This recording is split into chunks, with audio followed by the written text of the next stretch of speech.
ইতিহাসে এমন অনেক অজানা তথ্য আছে যেগুলো আজও আমরা সঠিকভাবে জানি না। সেই রকম ইতিহাসের একটি কাহিনী তুলে ধরবো আজ নিউজ প্রাইম বাংলার পর্দায়। আজ এমন একটি সিংহাসনের গল্প বলবো যার মূল্য ছিল তাজমহলের দ্বিগুণ এবং যার প্রতিটা পায়া ছিল খাঁটি সোনার। এই সিংহাসনের ওপরেই ছিল পৃথিবীর সব থেকে মূল্যবান কোহিনূর হীরা। এই সিংহাসনে বসে শাহজাহান, ঔরঙ্গজেবের মতন মোগল সম্রাটরা ভারতবর্ষকে শাসন করেছিলেন। ঠিকই ধরেছেন, আজ আমি আলোচনা করব ভারতবর্ষের সব থেকে দামি বস্তু ময়ূর সিংহাসন নিয়ে। এই সিংহাসন কেন আজও এত আলোচ্যের বিষয়? কি এমন ছিল এই সিংহাসনে? এই সিংহাসনে এমন কোনো স্থান ছিল না যেখানে দামি মণিমুক্ত দিয়ে খোদাই করা ছিল না।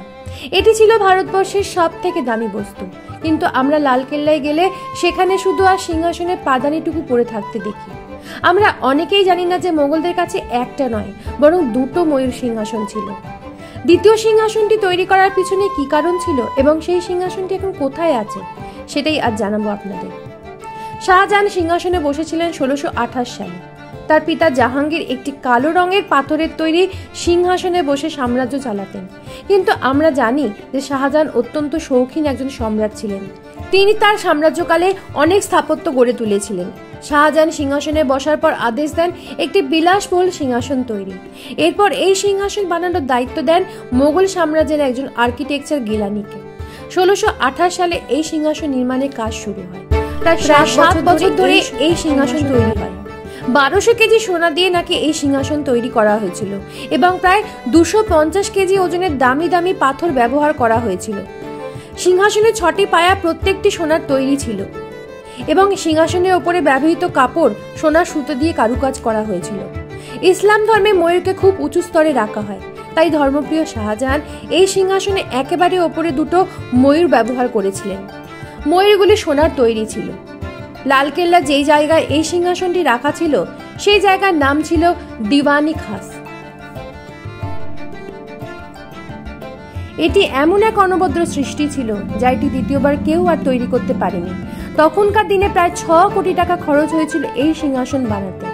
শাহজাহানের মৃত্যুর সাথে সাথে মোগল সাম্রাজ্য ধ্বংসের পথে যেতে শুরু করে।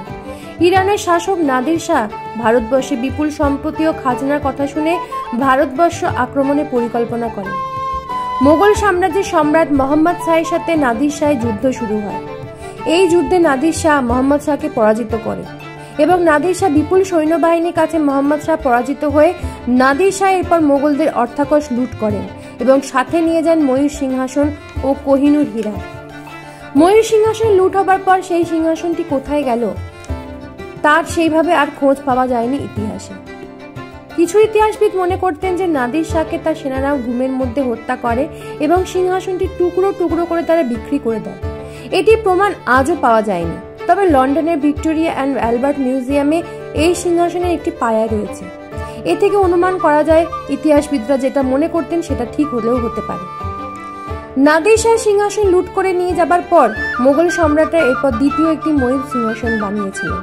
তবে মোগলদের আর্থিক অবস্থা আগের মতন না থাকায় এই সিংহাসনটি অরিজিনাল ময়ূর সিংহাসনের মতন ছিল না। এই ছিল আজকের ইতিহাস। ভালো লাগলে অবশ্যই লাইক, শেয়ার এবং সাবস্ক্রাইব করতে ভুলবেন না।